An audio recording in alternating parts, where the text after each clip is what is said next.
Boa tarde.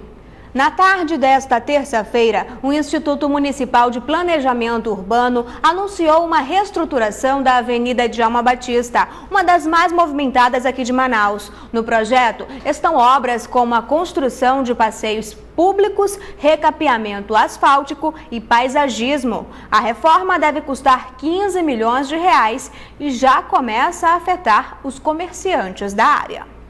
A Djalma Batista é uma das avenidas mais importantes de Manaus. Pelo fluxo de veículos e pelo comércio existente na área, vai passar por uma obra de reestruturação a partir deste mês de julho. A ideia da Djalma é meio que criar um marco de uma nova rua, de um novo padrão de avenidas para uma cidade como Manaus, que precisa de árvores nas calçadas, construção de passeios com largura e materiais padronizados ao longo do trecho que vai do Boulevard até a altura da rodoviária. Os empresários que possuem empreendimentos na área participaram da reunião na Prefeitura de Manaus nesta terça-feira, onde foram apresentados os detalhes do projeto. Em alguns casos, os empresários vão ter que recuar os prédios para ceder espaço para a obra. Os ajustes é porque tem alguns lugares onde vai ser dito aqui que as calçadas têm que ter 3 metros de comprimento, de largura. E essas calçadas de 3 metros tem alguns lugares que tem um prédio. O cara não pode derrubar um prédio inteiro por causa de 60 centímetros, de 40 centímetros. Se tiver esses ajustes em relação a isso, eu acredito que nós não vamos ter problema nenhum. Esta empresária diz que vai precisar remanejar o negócio para outro local durante a reestruturação da avenida, mas que acredita nas melhorias propostas. Quem tem essa possibilidade até de levar uma para um lado, outra para o outro, esse remanejamento, tudo bem. Agora eu me preocupo com os demais. Além da Djalma Batista, outras 3 avenidas devem sofrer intervenções do projeto chamado de Quadrilátero da Copa. As avenidas Pedro Teixeira, Constantino Neri e Torquato Tapajós. Todas as obras devem ser finalizadas até o mês de maio de 2014. Nem a chuva desta quarta-feira foi suficiente para dispersar os manifestantes que estão acampados há 2 dias na frente da Assembleia Legislativa do Estado. A mesa diretora da casa ficou de dar uma resposta ainda hoje para as reivindicações feitas pelos líderes do protesto.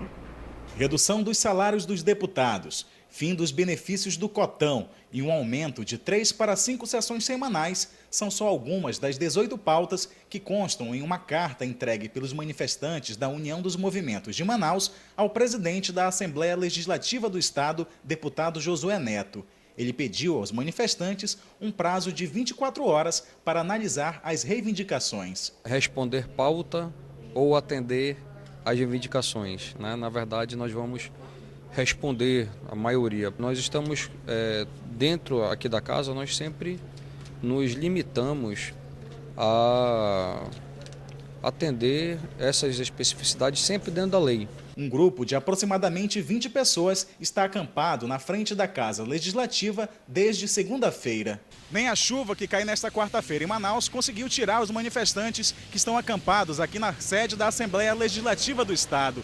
Passadas 24 horas de prazo pedido pelo presidente da casa, nenhuma resposta foi dada até o momento, mas o presidente garantiu que essa resposta sai ainda hoje. Eles são homens comuns, queremos combater a corrupção, queremos acabar com as indiferenças que existem entre os parlamentares e o povo da cidade. A extinção do voto secreto no parlamento estadual é a única reivindicação que deve ser atendida pelos deputados, mas ainda não existe uma data marcada para que os parlamentares definam o caso. Já que na própria Câmara Federal essa matéria já passou, já foi aprovada na Comissão de Constituição e Justiça, a qualquer momento a própria Câmara Federal vai extinguir o voto secreto e os próprios deputados, os colegas deputados e colegas deputadas é que vão definir se nós vamos votar hoje, se nós vamos votar amanhã ou na semana que vem ou no início de agosto. Isso é algo que vai acontecer.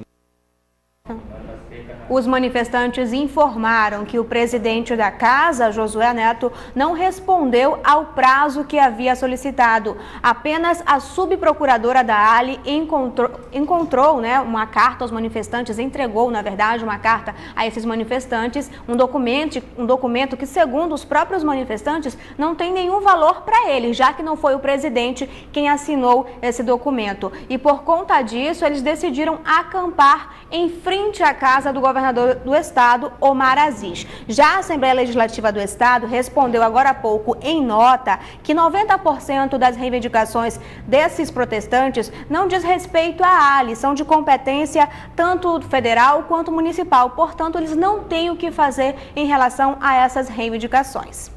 O julgamento dos envolvidos no caso Belota foi marcado para o dia 21 de novembro deste ano. Jimmy Robert Brito, Rodrigo Alves e Juan Pablo vão a júri popular. Eles são réus confessos do triplo homicídio qualificado da coordenadora de Relações Internacionais da SUFRAMA, Maria Gracilene Belota, de 59 anos, da filha dela, Gabriela Belota, de 26 anos, e de Roberval Roberto de Brito, de 63 anos, pai de Jimmy Robert. O crime ocorreu em janeiro deste ano. O Ministério Público mantém as 5 testemunhas usadas na instrução processual. De acordo com a denúncia do Ministério Público, o trio é acusado de triplo homicídio qualificado por motivo torpe, já que o que teria motivado o crime seria uma herança de R$200 mil e o uso de meios cruéis. Também são acusados de maus tratos a animais por terem matado e enforcado o cachorro das vítimas.